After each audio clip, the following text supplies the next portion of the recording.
Thanks for being with us on the show today, John. It's a real honor to have you here. Hey, thank you so much. I'm very flattered and excited to see what mischief we can make here.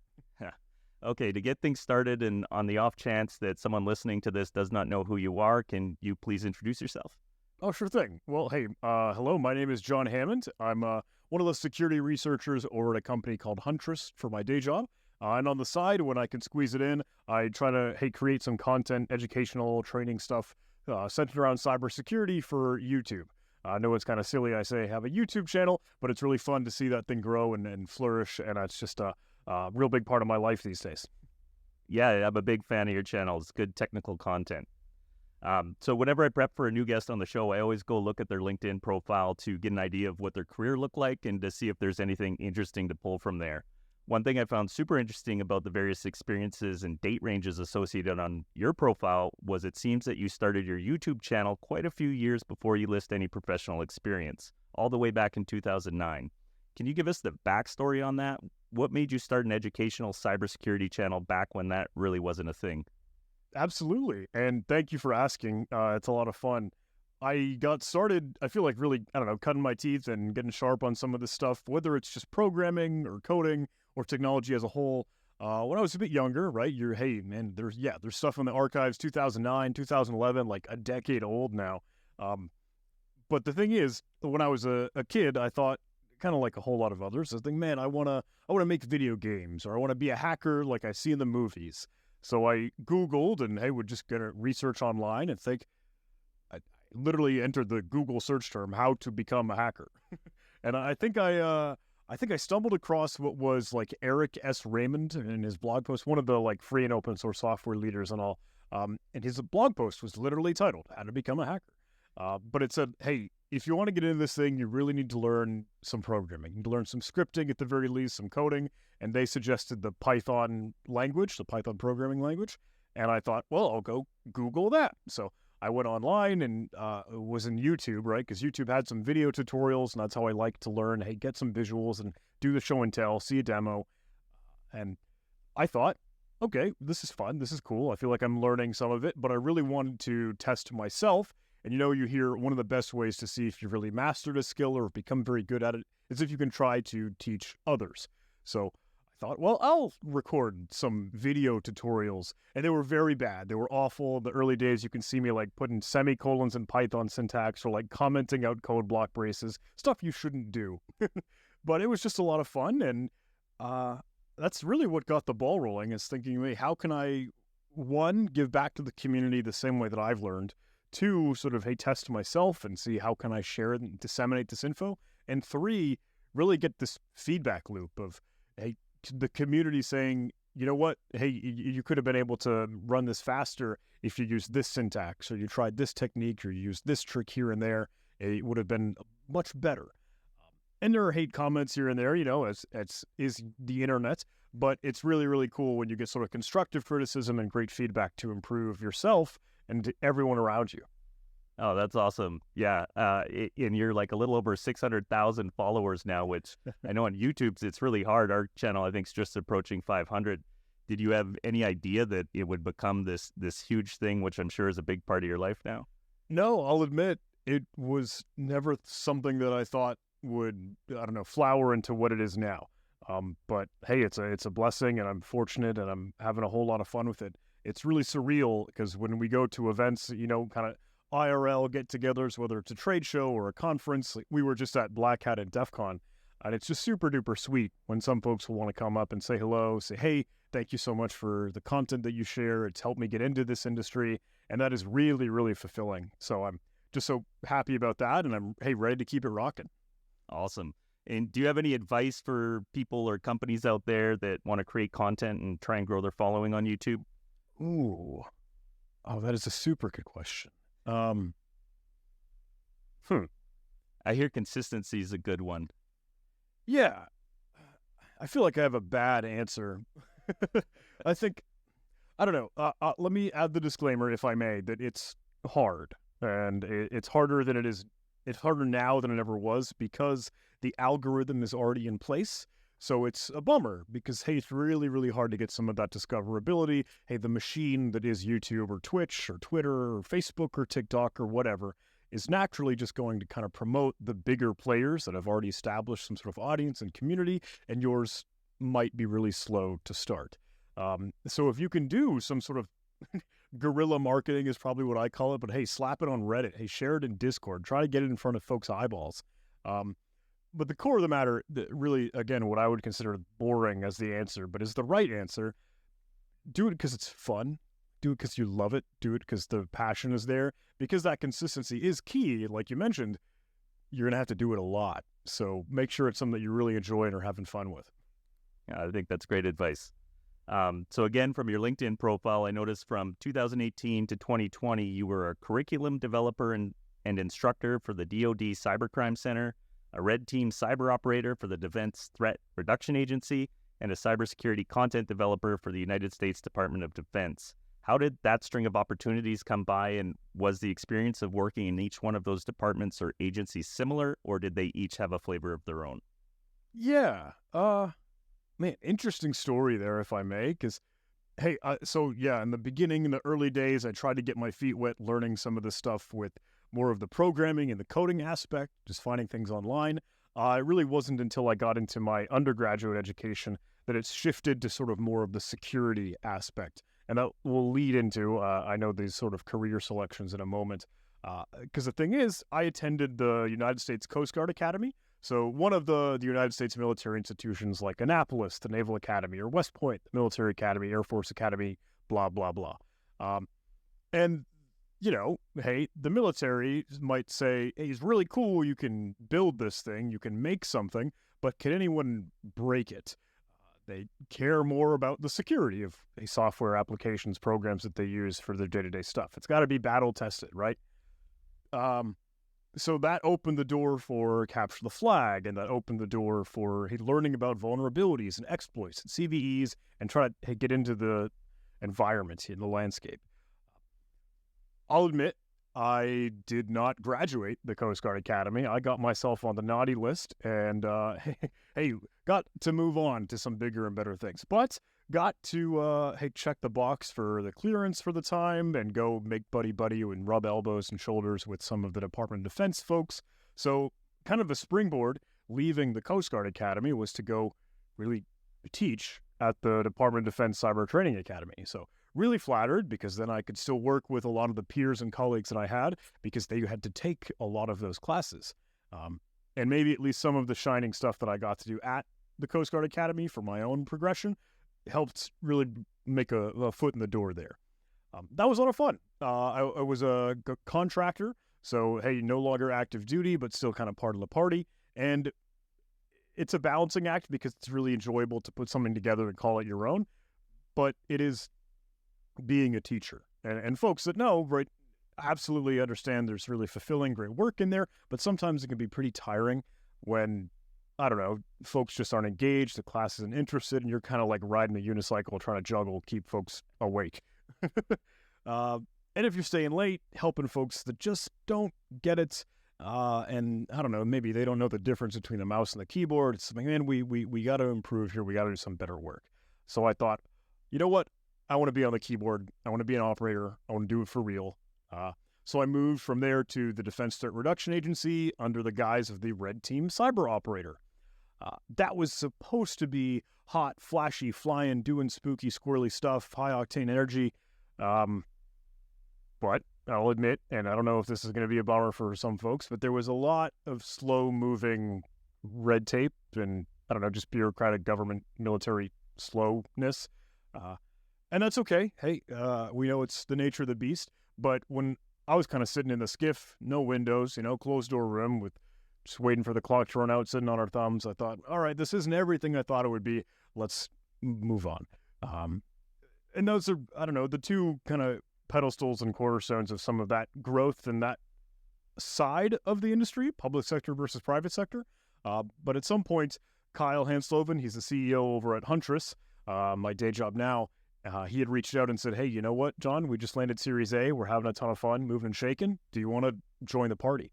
And I'm so glad I did. That's been a wild ride and incredible work. And that's it for me for now. I've been there for 3 years. As last week, which is crazy and wild. But Huntress is home. Oh, that's great. Yeah, and it's, you never know what's coming next, and the adventure is like Agreed. the whole thing. Yeah. So what I like to do with guests on the show after we get a chance to learn about what you do and your history is to deep dive a topic based around your expertise. We've never talked specifically about security research on the show, so if it's okay with you, I'd like to dive into this one a little bit. Totally. Absolutely. Okay, so we'll start with the basics. At a very high level, what is security research and what are the goals? Ooh. Super good question, because I don't know, it's hard to really capture the definition of security research in my mind. I really think, you know what, you're in the trenches, you're in the front lines trying to keep up with, it's hard to say, an ever-changing landscape, blah, blah, blah, or sophisticated threat actors. I think we all know that's not exactly always true. But it's, hey, knowing the tradecraft, it's knowing the tricks and techniques, knowing how we can sort of defend forward against some of those adversaries, and trying to get clever and get creative and see, okay, how can we really bring the fight to the fight? But whether that's, hey, digging into new vulnerabilities or chasing exploits or doing incident response, it's all of the above, and however you're interested and engaged with it that can bring the most impact to the industry. Okay, and as you mentioned, you're a principal security researcher at Huntress. What is Huntress, and what do they do, and what does a typical day look like for you? Yeah, thank you. I don't by any means mean to turn this into a commercial, but Huntress is my day job, and they are a managed security platform. So, hey, trying to provide cybersecurity for the 99% is a cheesy slogan and catchphrase we say for the economy, for industry like small mid-market businesses. That's why we tend to say the 99%. Folks that are below the cybersecurity poverty line, and hey, there's room for improvement. So we'll do EDR, endpoint detection response, in a managed fashion, so MDR, however buzzwords you want to throw in there.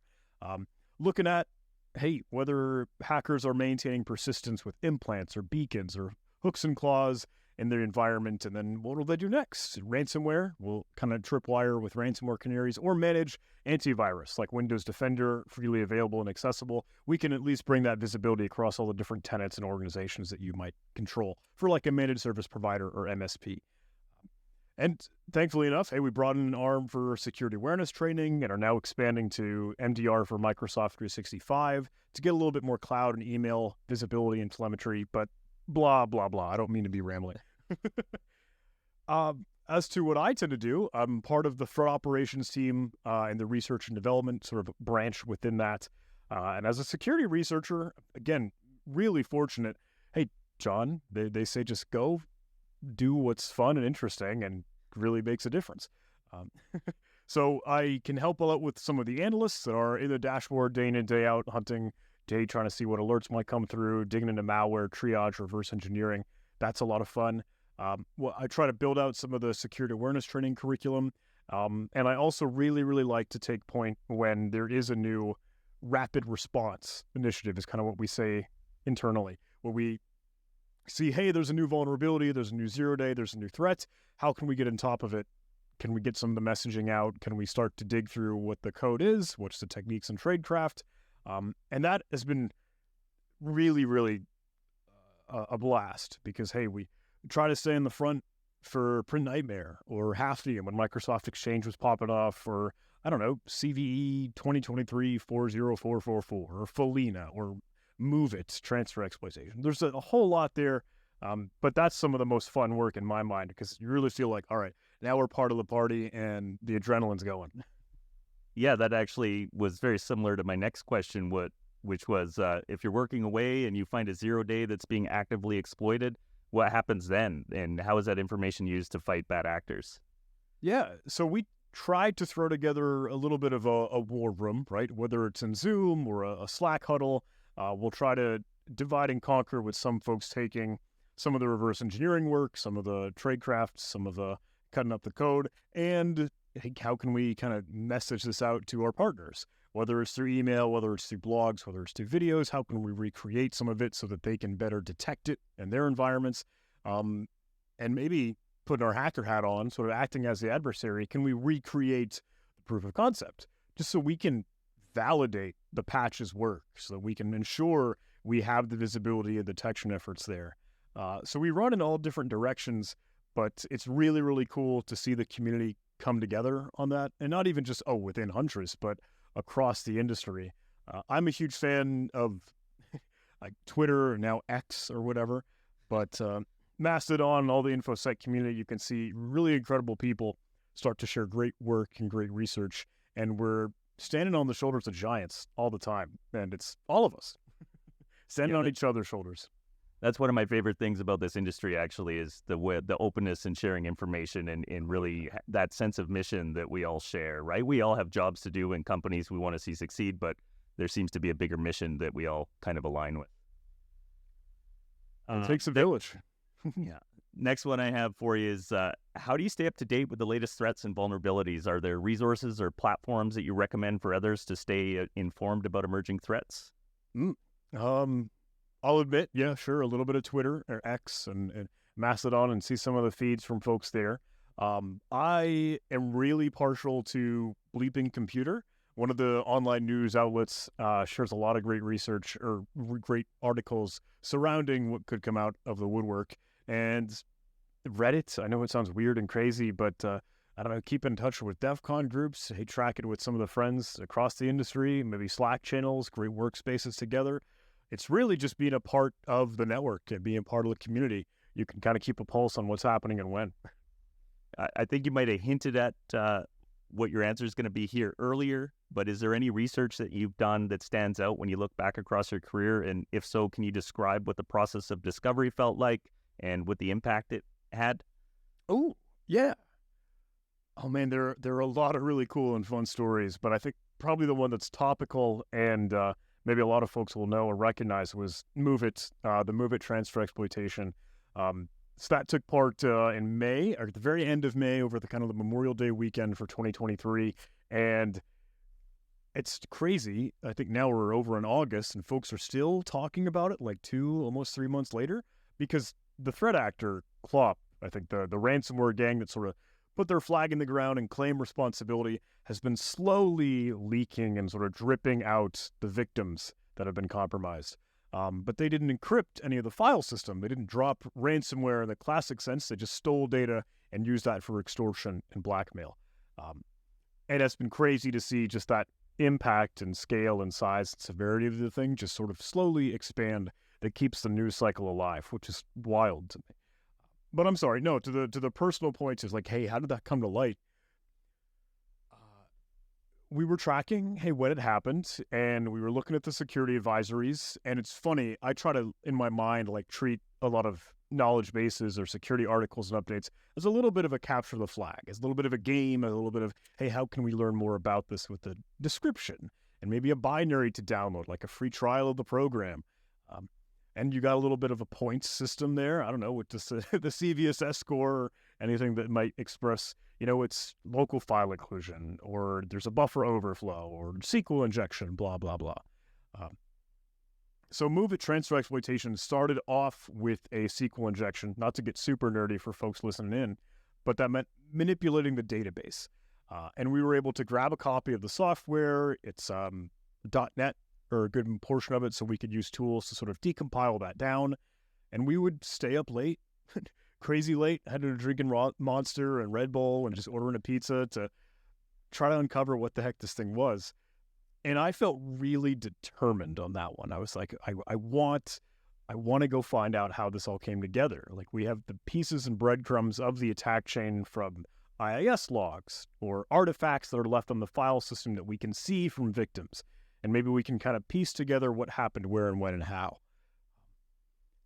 So we kept beating it up. I kept trying hard, banging our head against the wall. And I was really, really pleased. I think, hey, we were kind of first to the punch to say, look, we fully recreated the attack chain from SQL injection to authentication bypass to remote code execution. So ultimately get the same access that the original adversary did. And with that, we were so versed in a lot of the source code there that we found other SQL injection vulnerabilities where you could fully recreate the attack chain just with a different entrance or open door. We got to work hand in hand with the vendor Progress, who was sweet and understanding and transparent, and that was just really great. And kudos to them. I know it's a hard thing to live through, but I think they took it the best that they could and did the right things when they had to. So I'm sorry, I know I'm rambling again, but Move It was one of the ones that I really felt a lot of pride in because I feel like, yes, we're leading the charge, and we got the industry to track this thing more than they did. I feel bad screaming and shouting like I'm ambulance chasing, but I know, hey, when we start to see an impact unfold, that we're making the right call, and we got to bring attention to it and shine the spotlight. Yeah, I remember covering that one on the show. It seemed like the potential impact for that was huge. Encrypted file storage used by a bunch of government organizations. It's a little scary. Security researchers can sometimes look like an attacker to organizations or products that they are investigating. How can researchers operate in a way that does not create the kind of friction that this can cause? Hey.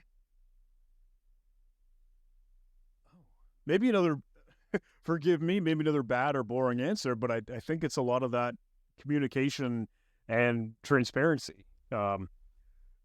When we stumble across vulnerabilities, like, hey, when we found something that can very easily be exploited, we'll try to send off an email and try to be as respectful and polite and courteous as we can. We say, hey, we're not hackers. We're not looking for money. We just want to do the right thing, raise awareness, and do responsible disclosure. We want to make sure you're aware of what this is and what can be done. Is there any chance we could just hop in on a call? And maybe that's, oh, whoops, already after we found something, like we just tripped over.